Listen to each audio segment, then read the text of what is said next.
Bien, maintenant, on va accueillir la dernière personne qui a posé une question, Nicolas. Donc Nicolas Van Clee, qui travaille donc à l'Institut Necker depuis quelques mois, l'installation depuis quelques mois, avant au centre de recherche des cancers de Lier, avec un titre ambitieux, épigénétique, inflammation et diabète de type 2. Un challenge. À toi, Nicolas. Merci. Tout d'abord, je voudrais remercier le comité pour l'invitation, également Bruno et René pour avoir proposé mon nom dans cette session cardiovasculaire et diabète. Donc je vais essayer de lier un peu cardiovasculaire, diabète, épigénétique, inflammation et diabète. Donc je vais essayer de vous convaincre que l'inflammation, peut-être qu'on pourrait l'utiliser pour prédire un risque cardiovasculaire dans une sous-population de diabétiques de type 2. Et je voudrais commencer, je pense que Samy, heureusement que tu as coupé un peu ton topo, pour revenir sur la révolution, ce que je considère comme une révolution pour le diabète, c'est la classification des diabètes.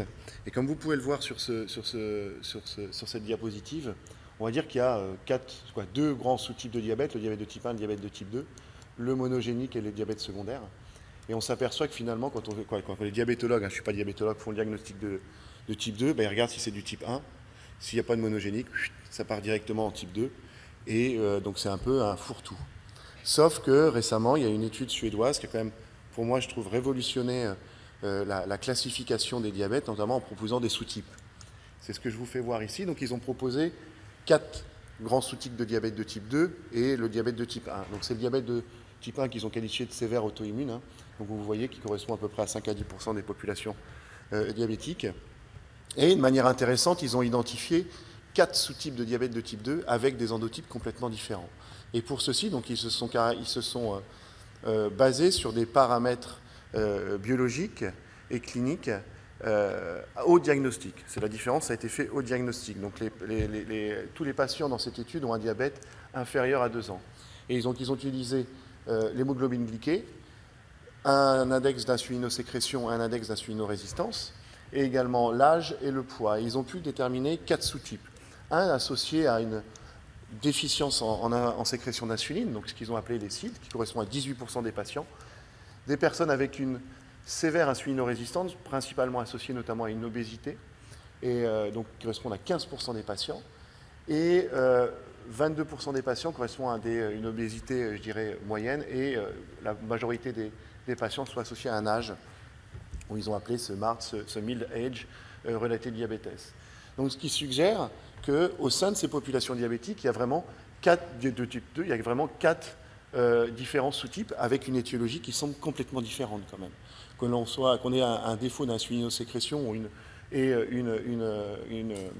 être prédisposé à une insulinorésistance sévère, je trouve que c'est vraiment intéressant. Et sur le plan clinique, je pense qu'aujourd'hui, vous n'avez pas, je dirais que c'est la critique de ce travail, c'est que sur le plan clinique, il n'y a pas beaucoup d'utilité parce que c'est très difficile pour les cliniciens d'utiliser ces marqueurs-là pour pouvoir prédire notamment et comment traiter ces patients. Et je pense que c'est l'effort que devrait faire la communauté je dirais, diabète dans les prochaines années, c'est d'essayer de pouvoir un peu plus prédire ces complications à partir de ces différents endotypes et sous-types de diabète. Et je prends un exemple qui a été publié récemment dans Diabétologia, et je pense que vous êtes nombreux à l'avoir vu, ce papier, où ils ont justement testé 22 scores de risque cardiovasculaire dans les populations diabétiques de type 2, donc il y a vraiment beaucoup de patients. Et la conclusion de cette étude, c'est aucun score, on va dire, c'est la prédiction du risque d'un événement cardiovasculaire dans des populations diabétiques de type 2 est très faible, puisque à 10 ans, il n'y en a aucun qui est prédictif d'un événement. Pas suffisamment prédictifs, ils sont quand même bons. Et quand on regarde tous ces scores qui sont associés, je dirais, à des facteurs du type le profil lipidique, il y a l'âge, il y a l'hypertension, mais quand on regarde les complications, notamment les complications cardiovasculaires, il y a quand même un paramètre qui n'est jamais considéré dans ces différents scores, c'est le niveau d'inflammation. Et justement, dans l'étude que je vais vous présenter, qui est des données non publiées du laboratoire, on s'est posé la question, si on mesure des marqueurs inflammatoires en circulant chez ces patients, est-ce qu'on est capable d'affiner ou d'identifier un sous-type de patient diabétique ayant une prédisposition à faire une pathologie cardiovasculaire associée à une immunité dérégulée? Donc c'est ce qu'on a fait avec mes collègues de Paris, notamment le service de Jean-François Gauthier à la Rivoisière, Et je tenais également à rendre hommage à Ronan, hein, comme vous le savez, c'est un collègue puisqu'il faisait partie de mon équipe. Et il nous manque tous les jours, bien évidemment. Et donc on a pu recruter des patients, donc une étude de 723 patients.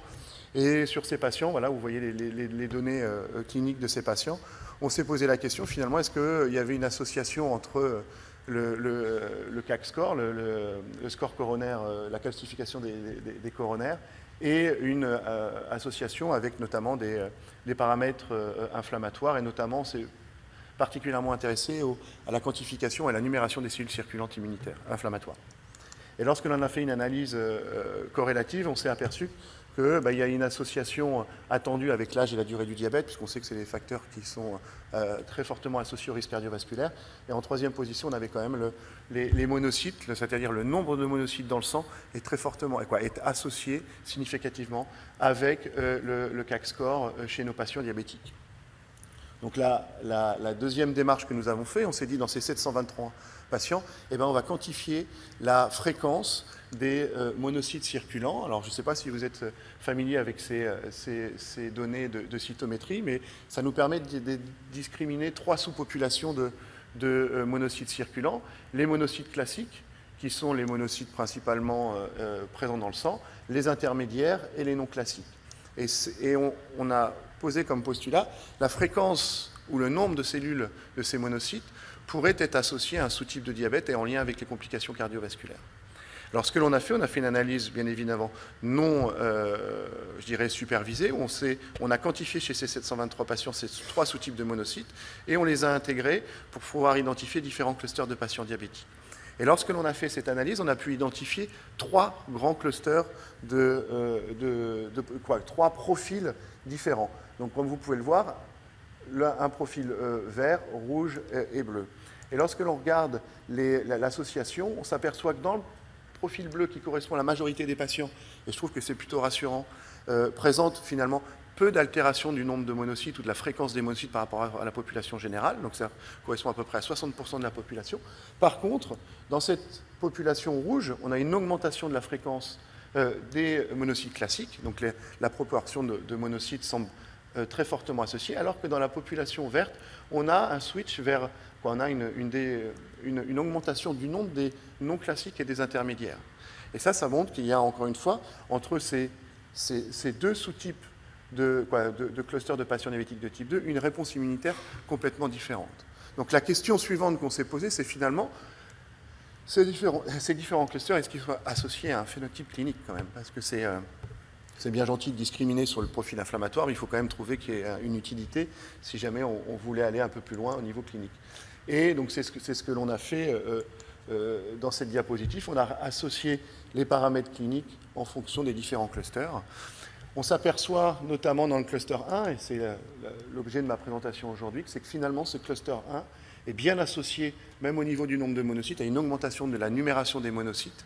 Donc on retrouve bien ce qu'on a mesuré en cytométrie, en flux. On arrive bien à confirmer qu'on a bien une augmentation dans ce cluster qui semble fortement augmenter dans ce cluster. Et on s'aperçoit aussi que ces patients ont un CAC score qui est supérieur ou à une moyenne par rapport à environ de 100, alors que les autres groupes de patients semblent être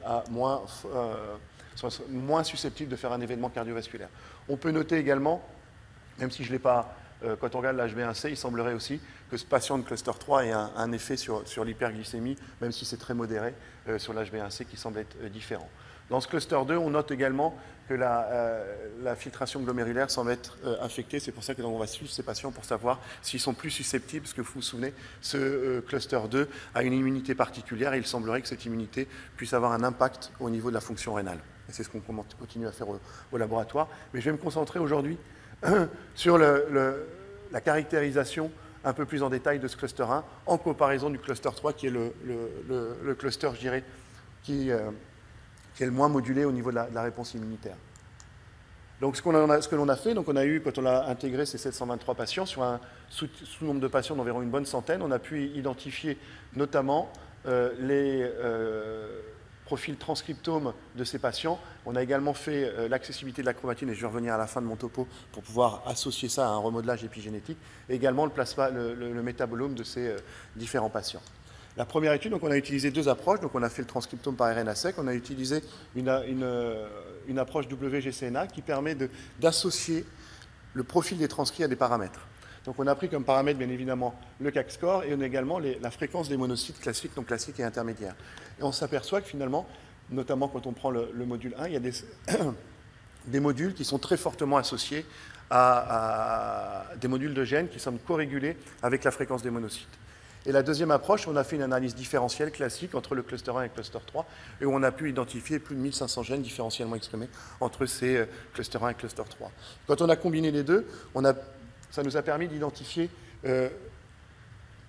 deux types de réponses, à savoir que dans le cluster 1, il semblerait que ce soit la voie dépendante de l'IL1 qui semble être très fortement associée au profil de ces monocytes. De manière intéressante, on a dans le cluster 3, il semblerait le cluster bleu, il semblerait plus que ce soit la réponse interféron. Et c'est très intéressant, c'est que la réponse IL1 interféron, elles sont antagonistes. C'est-à-dire qu'on ne peut pas avoir une coexpression de la voie interféron et de l'IL1. Pourquoi? Parce que la voie interféron va inhiber l'IL1 et l'IL1 va inhiber la voie interféron. Donc ça, je trouve que c'est très intéressant. Ça montre bien qu'il y a vraiment une réponse immunitaire complètement différente. Et de manière intéressante, quand on regarde quelles sont les voies de signalisation qui semblent être impliquées, notamment dans la voie de l'IL1, on se retrouve avec un impact majeur de métabolisme intracellulaire, notamment de la cystéine, de la méthionine, la voie des pentoses phosphates, qui semblerait que ce n'est pas une voie classique, comme a été décrit pour l'IL1. Il semblerait que le métabolisme cellulaire, et notamment l'activité de la mitochondrie, semble être très fortement associée à l'induction de cette réponse à l'IL1. Et juste pour vous noter, pour le cluster 3, même si je ne présente pas beaucoup de données, il semblerait qu'il y ait une voie TGF associée à ce cluster. Donc on a essayé de regarder si on pouvait retrouver une signature commune entre le profil de nos monocytes et le métabolome du plasma de ces patients. Donc là, on a regardé la différence entre le cluster 1 et le cluster 3. On s'aperçoit qu'on retombe sur des voies de signalisation intéressantes. Le tryptophane, on n'a pas réussi à lier le métabolisme du tryptophane au profil des monocytes, mais je pense que cette voie des tryptophanes doit faire plaisir à Soraya Taleb, puisqu'elle étudie ce métabolisme. Nous, on n'a pas vu d'association, mais probablement, ça doit faire autre chose sur d'autres types cellulaires. Lorsque l'on a croisé notre donnée métabolome avec notre donnée transcriptome, on arrive à avoir justement des pathways qui semblent très fortement, notamment la voie du pentose phosphate et également la voie de la biosynthèse des acides gras, qui semblent jouer un rôle important dans le remodelage de la fonction des monocytes au niveau circulant, associé au risque cardiovasculaire. Donc, à cette étape, la conclusion, je pense que c'est, pour 30% des patients diabétiques de type 2, on va dire, une dérégulation du système immunitaire qui est notamment marquée par une fréquence et une modification de la fréquence et du phénotype des monocytes circulants. Il semblerait, et encore je mets au conditionnel, que ce switch de monocytes semble être associé à des pathologies cardiovasculaires, à des risques de pathologies cardiovasculaires. Et je pense que le rôle de l'IL1 dans le traitement des pathologies cardiovasculaires, avec les séquentos, nos données sont, je dirais, concordantes ou rassurantes, puisqu'on retrouve l'importance de l'IL1 dans ces voies monocytes. Et je vais vous parler un peu plus de l'IL1, notamment de l'IL1 bêta, cette cytokine, parce qu'elle est très fortement régulée au niveau de son locus, et notamment par des mécanismes épigénomiques. Et ces mécanismes épigénomiques, donc c'est ce qu'on étudie au laboratoire, et je vais faire un peu plus vite, je vais aller juste là. C'est, comme vous le savez, et ça a été un peu présenté durant ce congrès, la régulation d'un gène, elle passe par deux régions vraiment importantes. La région promotrice, où on sait, avec le site d'initiation de la transcription, le recrutement de la ARN polymérase 2 qui est essentiel pour l'induction de la transcription. Mais on s'aperçoit, notamment dans les monocytes, le phénotype des monocytes est clairement associé notamment à ce qui se passe au niveau des régions amplificatrices, qui sont généralement loin du niveau de site d'initiation de la transcription, qu'on appelle les enhancers. Et pourquoi? Parce qu'il y a une communication avec les promoteurs, et ces régions sont fortement régulées, notamment leur accessibilité, et également les facteurs de transcription qui s'y lient. Donc, pour étudier l'impact des enhancers, notamment au niveau du locus IL1 bêta, on a utilisé le profil ATAC-SEC qui permet de mesurer l'accessibilité de la chromatine. Alors là, je ne sais pas si vous êtes familier avec ces profils de ATAC-SEC. Donc là, vous voyez le gène IL-1 bêta avec les exons et les introns. Et on voit le promoteur avec généralement où on a une accessibilité qui est toujours plus ou moins ouverte. Et donc on voit bien avec ces pics qu'il y a une accessibilité accrue.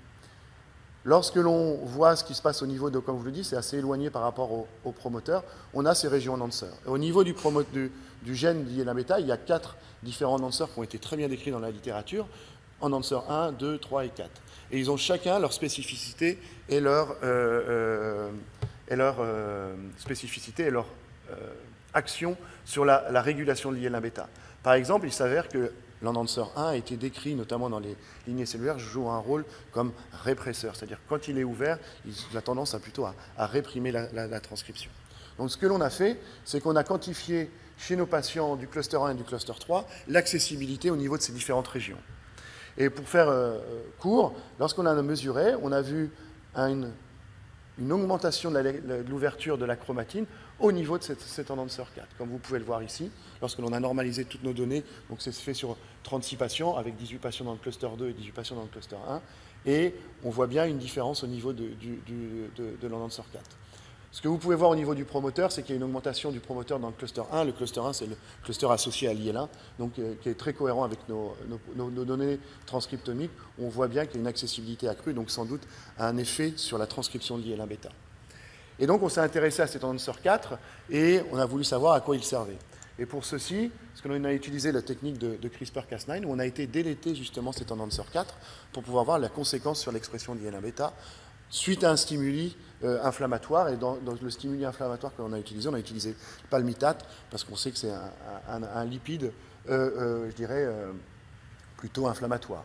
Et lorsque l'on a fait ça dans des lignées humaines de THP1, lorsque l'on a délété justement l'enhancer 4, on voit bien, on n'a pas vu d'effet au niveau basal. Lorsque l'on stimule par le palmitate, on a bien une induction de l'expression d'IL1 bêta dans les conditions contrôle. Par contre, lorsqu'on n'a pas l'enhancer 4, eh ben, on a une perte de cette induction par le palmitate, suggérant que l'enhancer 4 joue un rôle prépondérant dans la régulation de l'IL1 bêta en réponse au palmitate. En contrôle, on a voulu déléter l'enhancer 1. On a vu qu'on avait un effet modéré potentiellement, étant donné qu'il a été décrit comme un répresseur de l'IL1 bêta. Lorsque l'on l'enlève, on a plutôt une induction. Donc c'est en cohérence avec la littérature. De manière intéressante, lorsqu'on a regardé un peu plus près cet enhancer 4, eh ben, il y a un SNP qui se situe dans cet enhancer 4, un SNP, suggérant qu'il y ait un impact de ce SNP dans la fonctionnalité de cet enhancer. Et de manière intéressante, donc, ce SNP, ce qu'il va avoir comme effet, il va avoir comme effet de switcher sur le facteur de transcription qui va venir se lier au niveau de cet enhancer. Lorsqu'il a un T, on va avoir MIB qui va favoriser la répression ou la non-induction de IL1 bêta, et alors on va pouvoir favoriser cette réponse interféron qui est l'identité du cluster 3, le cluster bleu. Alors que lorsque l'on a un C, on va favoriser l'activité ou le binding de ce facteur de transcription qui est plutôt pro-IL1 bêta, qui va favoriser sa transcription. Et en effet, donc on essaie de reproduire en ce moment le SNP en utilisant Cas9 pour pouvoir vraiment démontrer l'impact que ça a sur le recrutement de ces facteurs de transcription. Mais ce que l'on a fait, donc on a eu accès au génotype de certains patients suite à notre attaque sec, où on est sûr du génotype de ces patients. Et lorsque l'on compare les T avec le C, on s'aperçoit que ceux qui sont porteurs de l'allèle C ont une expression supérieure de l'IL1 bêta, une expression accrue de l'IL1 bêta. Ce qui suggère, alors c'est un polymorphisme qui est assez fréquent, hein. Donc ce qui suggère que, eh ben, à la fois l'épigénétique et la génétique pourraient modifier justement ou influencer la réponse immunitaire dépendante de l'IL1 bêta. Et c'est ce que l'on propose, c'est que dans le cluster 3 qui est très sensible à l'interféron, on propose justement qu'il y ait une activité accrue d'un facteur de transcription qui a tendance à inhiber cette réponse IL1 bêta. Et donc on va favoriser une diminution de l'IL1 bêta et donc une réponse interféron. Alors que dans les patients ayant caractérisés par cette augmentation de la réponse IL1, on va favoriser l'activité de ces facteurs de transcription, notamment chez les patients qui sont porteurs de ce SNP. Et donc, on va favoriser l'expression de tout un type de gènes, tout un cluster de gènes contrôlés par notamment cet enhancer. Donc ça, c'est les travaux qu'on continue au laboratoire.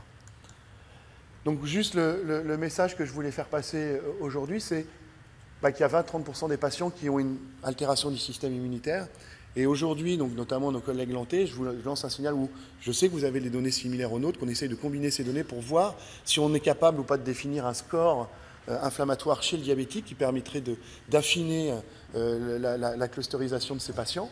Est-ce qu'il y a une spécificité associée à cette altération de réponse immunitaire?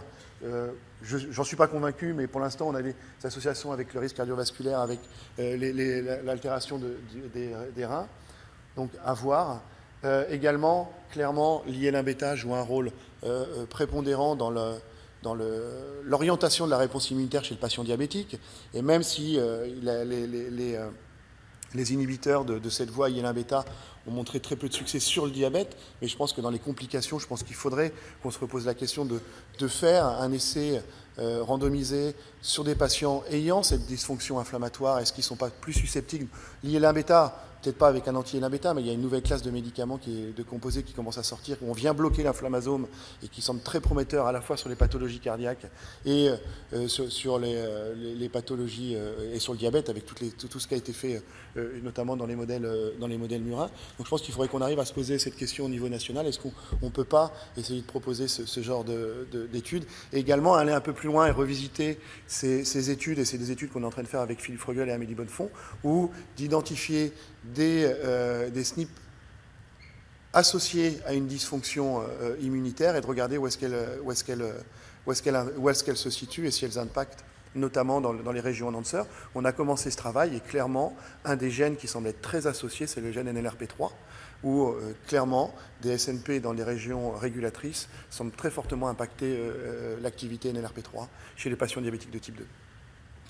Et je voudrais finir en remerciant bien évidemment les gens qui ont été associés à ce travail, notamment Jean-Baptiste Julat, Elena Carcarino, Diane Girard et Marc Diedisheim, des diabétologues et fondamentaux, qui sont fortement associés à ce travail. Une collègue du Danemark, Suzanne Mandrup, également professeur David Masson, avec qui nous travaillons notamment toute l'approche des lipides au niveau des macrophages. Et encore une fois, nos collègues diabétologues, et je voudrais associer cette présentation Renance Roussel, qui a été pionnier dans le démarrage de ce projet sur les différentes trajectoires et l'impact de l'immunité sur ces trajectoires. Je vous remercie.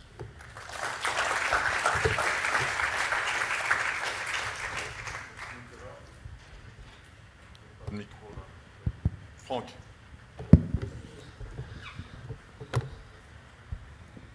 Ça marche ou pas? Oui, merci. Bonjour Nicolas, Franck Bocara. Alors en tant que clinicien-chercheur, cause ou conséquence ou maladaptation, et vous n'avez pas d'études longitudinales pour montrer que c'est associé, parce que ton idée c'est que c'est associé aux complications cardiovasculaires, non pas causales du diabète, ou c'est une inadaptation. Et vous avez une étude longitudinale ou en cours? Alors on a une étude longitudinale en cours, où je pense qu'il y a une étiologie inflammatoire sur un sous-type de diabète de type 2. Bon, ce qu'on a fait, c'est qu'on a pris ces patients, et il y a des données, notamment de l'équipe de Michael Roden et de Christian Herder en Allemagne, qui démontrent au diagnostic une composante immunitaire semble être très fortement associée à ce groupe d'insulinorésistance. Et nous, on a pris des patients, on a beaucoup moins, on a un peu moins de 500 personnes, 500 diabétiques au diagnostic, ont moins de 2 ans de diabète. On a bien une dysfonction environ pour 10% des patients avec une dysfonction immunitaire au diagnostic. Donc je pense qu'il y a une causale, je ne sais pas, mais en tout cas, il y a une étiologie où l'immunité semble être plus forte dans ces patients-là. Mais c'est que 10%, je ne dis pas que c'est... voilà. Et je pense que justement d'intégrer certains paramètres inflammatoires au diagnostic, je trouve que ce serait intéressant pour voir. Et je pense que, moi, je suis convaincu qu'il y a, pour un sous-type de diabète de type 2, il y a une causalité. Mais un sous-type, hein, c'est vraiment je pense entre 10 et 15% des diabétiques de type 2. Ouais. J'ai demandé à Bertrand s'il avait du sérum ou plasma dans coronaro-diabète, infection à Covid. Et tu as pas pu collecter du sérum, du plasma de ces patients diabétiques qui ont fait une infection sévère et ou qui ont reçu par exemple du tocilizumab? Non, je ne sais pas. Alors, on a publié une étude dans l'Embo Molecular Medicine où on montre que cette immunité dans les patients sévères est beaucoup plus accrue au niveau systémique, c'est-à-dire qu'on a vraiment une activité monocytaire. Chez les patients diabétiques? Chez les patients diabétiques, ouais, chez les patients diabétiques. Et surtout, on a montré qu'il y avait un changement morphologique de ces monocytes qui n'ont pas été très bien caractérisés, mais sur nos panels de cytométrie, on voit vraiment cette sous-population. Donc je dirais que oui, ces patients, il doit y avoir des patients qui ont fait une Covid sévère étaient, pour moi, sans doute partie de ces sujets avec une immunité déficiente. Et je pense que les travaux qui ont été faits par Jean-Laurent Casanova démontrent justement que cette réponse, notamment interféron, ceux qui ont une réponse interféron, qui ont une prédisposition pour une dysfonction, une prédisposition génétique pour une dysfonction de cette réponse interféron, vont plus vers le Covid sévère. Et je pense que ces diabètes, au niveau du diabète de type 2, on doit avoir ces populations qui doivent avoir ces prédispositions génétiques. Et je pense que l'impact va se faire sur les complications. Non, je suis désolé Bertrand, il y a Vincent, on déborde déjà un petit peu trop, excuse-moi. Oui. Une toute petite question, une toute petite réponse. Merci Vincent. Alors, merci de nous faire réfléchir à l'hétérogénéité du diabète de type 2 devant en particulier les complications macrovasculaires. Ma question est, Samy nous a bien montré tout à l'heure que la première cause de mortalité, une cause importante aussi de mortalité cardiovasculaire, c'est pas l'HbA1c ou le niveau de LDL cholestérol, c'est le tabagisme. Le tabagisme qui est un facteur inflammatoire bien connu d'inflammation chronique. Sauf erreur de ma part, j'ai pas vu dans l'étude que vous nous avez présentée, fort intéressante, le tabac. On sait qu'il y a en moyenne 20% des diabétiques de type 2 qui sont fumeurs. Avez-vous pris en considération ce facteur et dans quelle mesure il intervient? On l'a pris en considération.